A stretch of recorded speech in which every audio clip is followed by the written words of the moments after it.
Viva Voz, com Vera Magalhães.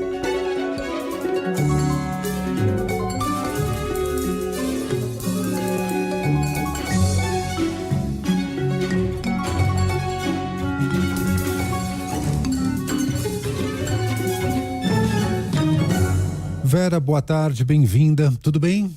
Oi, Fernando, boa tarde para você, para quem nos ouve e nos assiste neste feriadão da República. É isso aí. Bom, vamos falar sobre o episódio da dama do tráfico ainda, a mulher do tio Patinhas. Eu adoro esses nomes, Vera. Os codinomes são os melhores. E aí, assim, esteve visitando o Ministério da Justiça. Isso tem rendido ainda mais, porque atingiu o ministro da Justiça e agora já atingiu outras pastas porque pagaram a passagem dela, Vera. Pois é, os ministérios foram pegos aí desavisadamente nessa história, Fernando, por uma razão ali meio traiçoeira. Ela usava, a Luciane Barbosa Farias, usava uma ONG como fachada para operações que têm ligação com o Comando Vermelho. As investigações lá no estado mostram que essa ONG recebeu o dinheiro do tráfico e que, portanto, era uma ONG de fachada para defender os interesses da facção.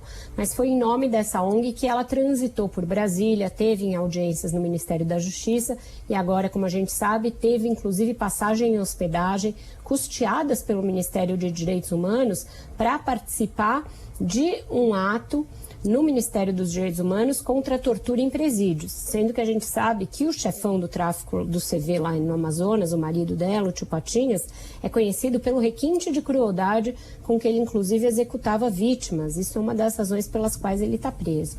Então é uma sopa ali, um nó muito grande, acabou enredando o ministro nessa história, apesar dele não ter se encontrado com ela em nenhum momento, as audiências foram com os subordinados dele, mas ainda assim a falta de rigor, falta de controle no acesso das pessoas ao ministério deu uma brecha para que a oposição bolsonarista passasse a elencar uma série de fake news e inclusive a fazer insinuações de que essa entrada lá teria sido facilitada por possíveis ligações do ministro com o crime organizado. E essa é a grande aleivosia, é a grande leviandade das críticas que se faz. O ministro, a gente sabe, está numa rota aí de colisão muito séria, porque ele é um dos principais cotados para uma vaga no Supremo e tem muita gente tentando puxar o tapete dele. Eu até escrevi sobre isso na minha coluna hoje. E o Lula saiu em defesa dele.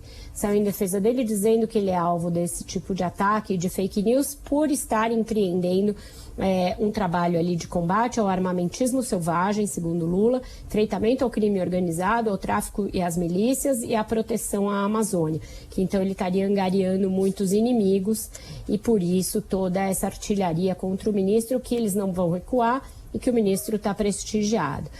A gente pode ler o tweet do presidente de muitas maneiras, né? É claramente um referendo ao ministro. Ele omite entre esses inimigos do ministro o fogo amigo, que tem muito.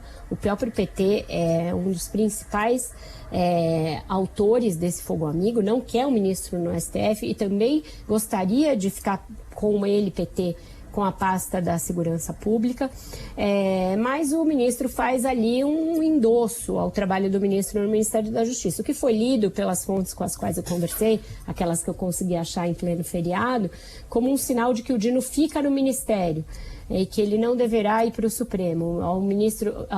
Quando o presidente diz que ele está fazendo um bom trabalho nessas operações, ele estaria dizendo: eu preciso deste ministro no Ministério da Justiça e ele não pode ir para o Supremo. Ainda é tudo especulação, é tudo leitura, porque o Lula não disse o que pretende fazer, mas esse é o pé em que está a coisa. O ministro muito visado, mas o presidente bancando a sua permanência. E a demora em indicar o ministro do Supremo Tribunal Federal só dá mais munição para esse campo, não, Vera? Totalmente, você tem toda a razão, ele está demorando demais para indicar o Procurador-Geral da República também. É um cargo importante que está com uma interina há bastante tempo, o Supremo está com 10, então em casos de empate isso gera ali muito constrangimento, muita dificuldade para a própria corte e faz com que essa guerrinha fratricida se intensifique nos bastidores, porque a rigor são todos do mesmo lado, todos no mesmo campo, mas a gente sabe que o que rola de canelada abaixo da linha da cintura quando está fora dos holofotes, é muito grande. E isso acaba desgastando ainda mais o ministro, que já virou esse alvo preferencial dos bolsonaristas. O Flávio Bolsonaro está no encalço dele, os outros radicais bolsonaristas que não gostaram da maneira como ele reagiu ao 8 de janeiro também estão indo contra ele. Então é algo que é muito ruim, ele deixar os indicados no tempo. Seria melhor decidir de uma vez, e se ele for para o Supremo, fazer um trabalho de costura para ele ser aprovado no Senado, porque não é muito simples. E se ele ficar no Ministério, aí sim empoderá-lo, endossá-lo e fazer cessar os ataques que vêm do mesmo campo, do campo progressista. Fernando. A gente pode dizer que neste momento o ministro Jorge Messias, da Advocacia Geral da União, ganha um espaço, ganha um pouco mais de espaço?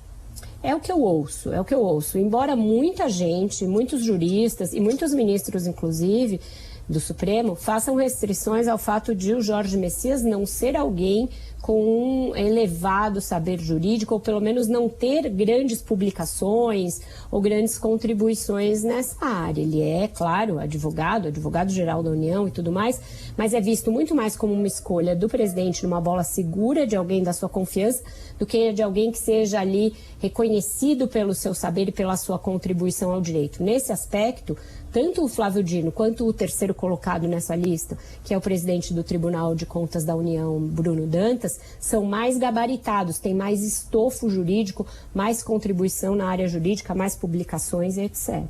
Perfeito. Vera, muito obrigado pela conversa aqui e bom feriado. Bom trabalho. Ótimo feriado para você, bom trabalho. Eu volto mais tarde no Ponto Final. Hoje a gente está nesse misto de feriado e plantão. Então tá bom, um beijo, cuide-se. Tchau, querido. Outro para você.